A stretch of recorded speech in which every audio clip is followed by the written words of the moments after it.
Hello students, I'm Aanchal Sharma, your educator for paper 1. Today we are going to discuss about the new PhD guidelines that UGC released in 2022.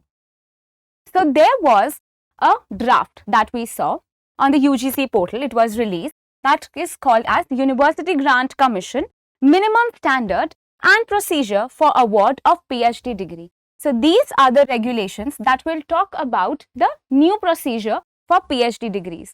So we saw several changes in the duration of the PhD course, also procedure of the PhD, and about the paper publishing. Let us jump into the video and discuss these following changes. So what will be the procedure of taking admission in PhD? So we saw that earlier the students used to do their undergraduation and post-graduation. Right now also we can take admission in the PhD taking this procedure forward. So if you have done your undergraduation and your graduation, that means your post-graduation with a minimum of 55% of the marks, then you can go for the PhD procedures, right? But if you are from a reserved category, it would not be 55 for you, it would not be 55%, but 50% minimum marks that you need to have in your master's degree to take part in the program for the PhD, right? If you have done your MPhil, then you need 55% marks again, that should be your aggregate in your MPhil program, and for the reserved category it again becomes 50. So there is 5% of relaxation when we talk about the reserved category. For the general category, if you have done your masters, right, any program 1 year or 2 year with a minimum of 55% of the marks, then you can take part in the PhD program. For the reserved category, it becomes 50. But what if the students have completed 4 years of undergraduate course? So what will happen now? These are the new regulations that we have. So any student who has completed 4 years of undergraduate will be directly eligible. But what is the main hack about it? You need to know that the candidate should have at least 75% of the marks. 75% marks aggregate in their undergraduation. So this is only for those students who have done 4-year program. If you have done only your masters only for 2 years or for 1, that was the old criteria, then you need to have 55% or 50 depending on the category you fall. And if you have done your 4-year undergrad, then you need to have 75% marks. It is equivalent to the grade point that is followed according to the grading system, right? In the case that the candidate does not have 75%, then what? If you don't score 75% in the 4-year program that you have taken, then she needs to take 1 year of master program. Again, you will be given a chance. You can enroll yourself in 1-year master's program and then score at least 55% in your masters. So I would repeat, if you have done your masters 1-year program or 2-year program, then you need to have 55%, 50 if you are from the reserved category, OBC, ST, PWD section, etc. Then 50. And if you have completed 4-year undergraduate course, then you need to have 75%. If you fail to do so, then you need to again enroll yourself in the master's program and have 1 year of master program with 55% marks minimum. If you are from a reserved category, it would be 50 for you, right?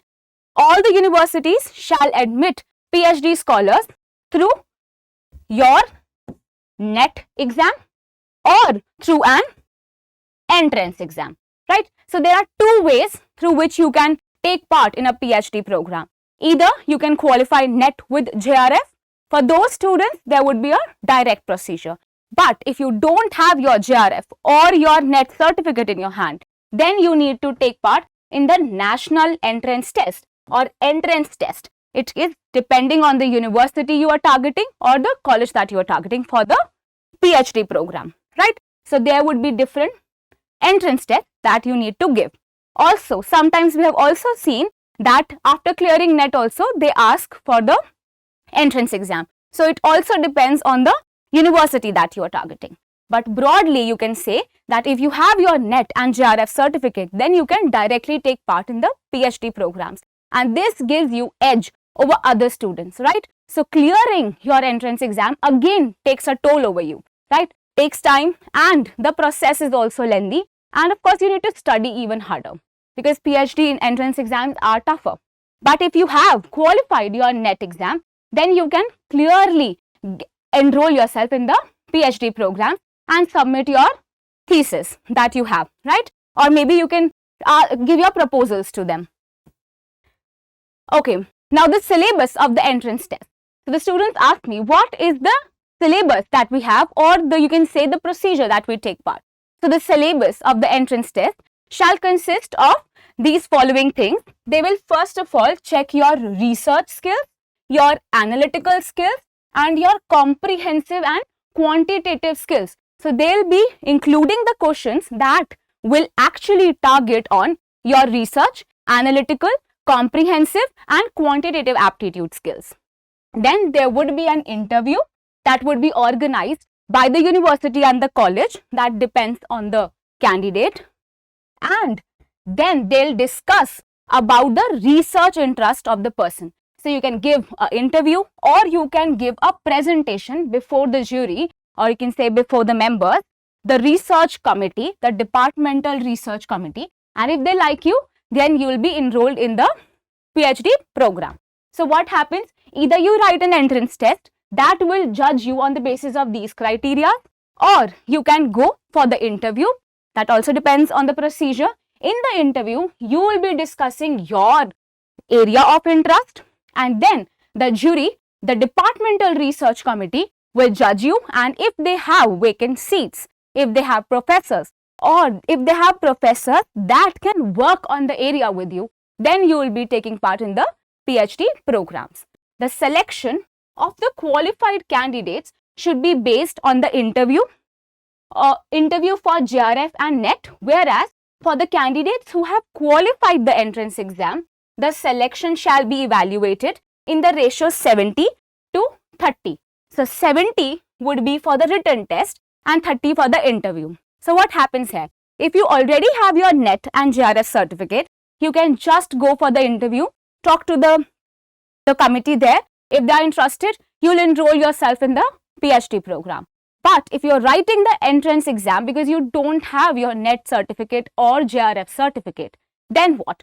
Then you need to give an entrance exam, that is the written test. So the written test is 70% ki weightage holding, right? So that would be 70:30 and 30 for again interview. So interview process is the same as here.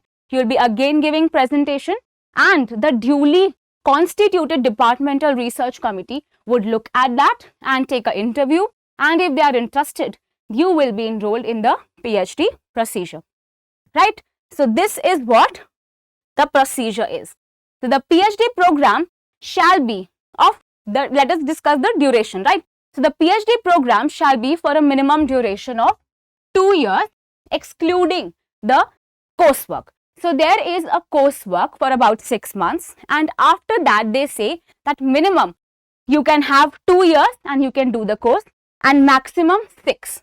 So 2 to 6 years are given to you. So the 2 years is the minimum. This does not include the coursework of 6 months, and then the 6 years is the maximum to which you can stretch your PhD thing, right? Your PhD program. So the women candidates and the persons with disability have certain advantages. They have a relaxation of 2 years in their PhD duration. So you can say that if you have enrolled yourself, then after that, minimum up to 2 years you can complete your PhD. It does not include your coursework, right? So for the coursework, you will have other 6 months plus your 2 years for this. But if you have the maximum, if you're looking at the maximum you can stretch, it would be 6. If you are a woman or persons with disability, it can be 6 plus 2, 8 years for you. And of course, women candidates have or also provided maternity leave and childcare leave for up to 240 days in the entire duration of their PhD. So these people have a relaxation for 2 years, plus women candidates have maternity leave and childcare leaves up to 240 days. Then what happened when we discussed about the professors? So who all can become a supervisor or a guide for you? So these are the following criteria that you need to follow. Any regular professor or associate professor of the university and the college with at least 5 research publications. That means that an associate professor or a professor need to publish 5 research publications in a peered review and a referred journal. That means the journals should be under UGC. And of course, after obtaining their PhD, then they can become a guide. Then they can become a guide for you, right? So any professor, associate professor with 5 research papers published in a good UGC certified journal can become guide to another scholar who is there. And any regular assistant professor of the university with the minimum 5 research, with 5 years of teaching experience and a PhD degree and at least 3 research publications can become a guide, right? So if you are a professor, then 5, and if you are a assistant professor, then 3 publications and 5 years of minimum teaching experience, then you can become a guide. Now, how many students can they have? So a professor can hold up to 8 scholars under them, right?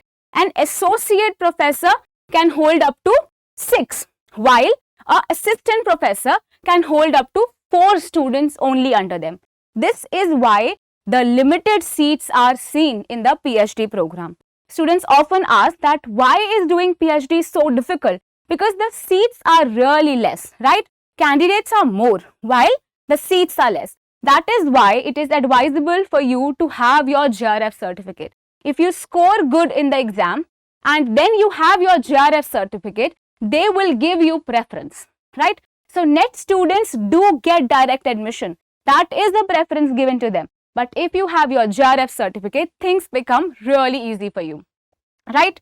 So any professor who has published these papers, 5 research papers, can become a guide, and an assistant professor can also become if they have 5 years of teaching experience and at least 3 research publications.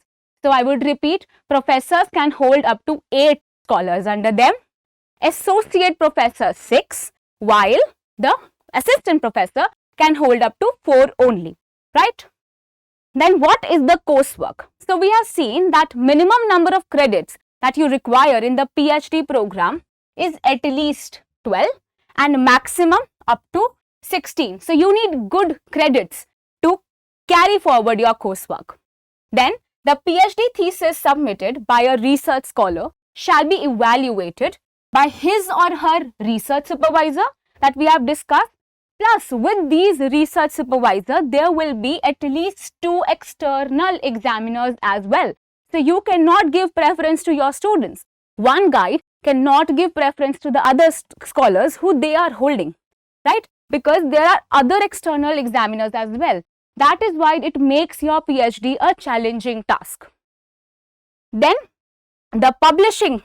So this is the area that is being changed. So this is a new point that is added. Earlier they saw that you need to publish, the candidates who were doing PhD, they had to publish a peer-reviewed, they had to publish their papers in a peer-reviewed journal. But now this has changed. So of course there were students who were saying that this can deteriorate the quality of the PhD work that they were doing. But there is also a flip side to that. Just for actually doing their PhD, they used to just publish their papers without giving heed to the quality. But now they can actually work more hard, be diligent students and work better for their PhD. So there is no unnecessary mandatory requirement to publish their papers in a peer-reviewed journal. Now, publishing research papers in a peer-reviewed journals might not be a mandatory criteria anymore, which means if you want, you can very well publish the papers. But if not, there is nothing called as like mandatory regulation that we had before. So this was a new point that we saw in this draft. Then what did we saw? We saw a significant change that we saw was the part-time PhD that was added. So we saw that UGC now allows a part-time PhD. So what is part-time? You can work as well as do your PhD. This is a very good initiative and this will boost the number of PhD holders that we have. So we saw that a lot, as compared to the other countries, the research rate in our country is terribly low, right? So what do UGC want? What is the education department doing? They want more and more students to come forward and do their doctoral thesis, complete their PhDs, right? And of course, PhD is mandatory to become a professor in the university. So what do they want? You can take part in a part-time PhD program. So we saw earlier, IIT was taking this regulation forward, but UGC was not considering it. So they actually scrapped this regulation in 2019-16 regulation. This was given and they scrapped it. But now again it is added, just like IITs were doing it. Now you will see it in the other colleges as well. And one important thing, that would be you would be given equal weightage, right? So a full-time PhD would be given equal importance as the part-time PhD, and part-time PhD would be given equal importance as the full-time.